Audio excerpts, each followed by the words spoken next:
Hello tout le monde, j'espère que vous allez bien. Cette fois-ci, retrouvez-moi à Queenstown en Nouvelle-Zélande, à au moins 18 000 km de la France. C'était une expérience juste incroyable et 10 heures de décalage horaire. Donc d'abord, j'ai atterri à Sydney où j'ai passé quelques jours et je me suis directement réfugiée à Queenstown en Nouvelle-Zélande où vous voyez le magnifique lac de Wakatipu. Alors, que vous dire de plus? Donc, c'était un moment de repos, de reconnexion à la nature. Il faisait très très froid, un énorme décalage de température avec la France. On avait 2-3 degrés le matin et 10-15 degrés à peine l'après-midi pour les plus beaux jours, mais de manière globale, c'était assez ensoleillé. Donc, c'était agréable. J'ai logé dans une auberge de jeunesse qui s'appelait No Man's Queenstown et qui était située juste à côté du lac, donc très bien située dans le centre-ville.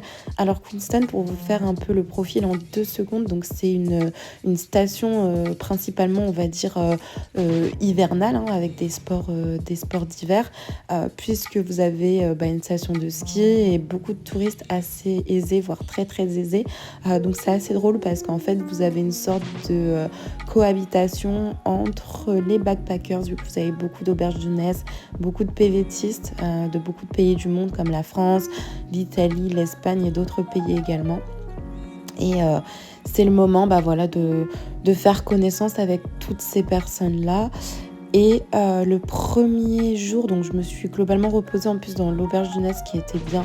Franchement, elle était luxueuse, je crois que c'était limite une auberge 5 étoiles. C'était à peu près 25 euros la nuit à peine. Donc moi, je dormais dans une chambre avec 4 lits, une chambre 100% féminine. Et honnêtement, c'était très agréable. Donc il y avait un sauna, une cuisine et un living room très spacieux. En fait, on était situé à côté de de la vie nocturne, hein, puisqu'il y avait des boîtes de nuit, etc. Donc au niveau des nuisances sonores la nuit, c'était pas forcément le plus agréable. Donc j'ai fait un tour à Milford Sound, qui est un endroit juste somptueux, situé pas très très loin de Queenstown, hein. C'est l'une des activités à faire, les top things to do à faire à côté de Queenstown.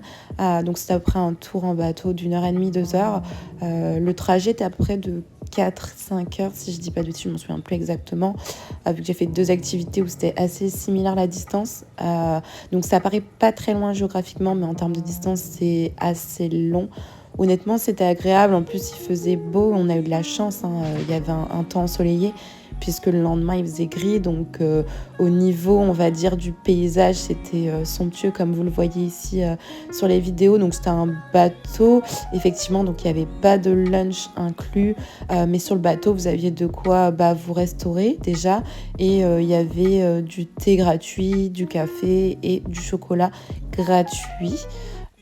Qu'est-ce que je peux vous dire de plus? Donc effectivement, le tour, moi, pour ma part, je l'ai pris directement dans l'hostel. Donc le gars a pris un peu une petite commission dessus, mais en général, ils font pas ça. C'est que j'ai pas trop regardé. J'avoue, c'était le premier jour et je voulais absolument trouver un tour. Et sur Get Your Guide, en général, c'est beaucoup plus cher. Donc c'est à peu près une centaine d'euros. Donc là, vous avez First... Ferg, je sais plus comment ça s'appelle exactement, Ferg Burger, voilà. Donc c'était l'endroit où vous avez une longue queue, puisque c'est un endroit très très connu où ils font des burgers. Honnêtement, j'ai pas trouvé que c'était les meilleurs burgers du monde, mais vous avez de la viande de venison, je crois que c'est du chevreuil.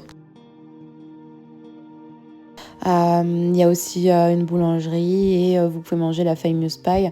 Donc les pies, c'est des sortes de pâtes feuilletées brisées avec à l'intérieur à manger, par exemple, je sais pas, du butter chicken ou alors, je sais pas, du cheddar, de la viande hachée. Enfin voilà, vous avez vegetables aussi. Enfin, vous avez plusieurs façons de goûter cette paille et honnêtement, faut la goûter, hein, c'est l'une des spécialités là-bas. Donc alors là, c'était le 4e ou le 5e jour. J'étais à mon cours, donc on est parti très tôt le matin, hein, vers 4 heures du matin.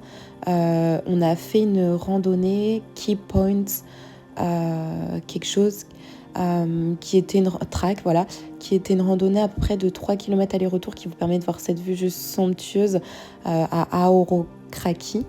Et vous avez ce lac tout bleu, une eau cristalline juste somptueuse. Franchement, c'était une des choses à faire. Donc, c'est le mont Cook, qui porte son nom de Cook, effectivement, James Cook. Et c'était juste resplendissant. En plus, au niveau de la respiration, enfin, vous respirez de l'air pur, etc. Donc franchement, la Nouvelle-Zélande, si vous avez envie de vous reconnecter un petit peu à la nature et de faire une retreat, comme on dit, c'est vraiment la destination où il faut que vous alliez. Donc oui, effectivement, moi je me trouve en Nouvelle-Zélande, mais je mangeais asiatique, hein. Donc là, vous avez la fameuse équipe de rugby de Nouvelle-Zélande, les All Blacks, qui est un shop.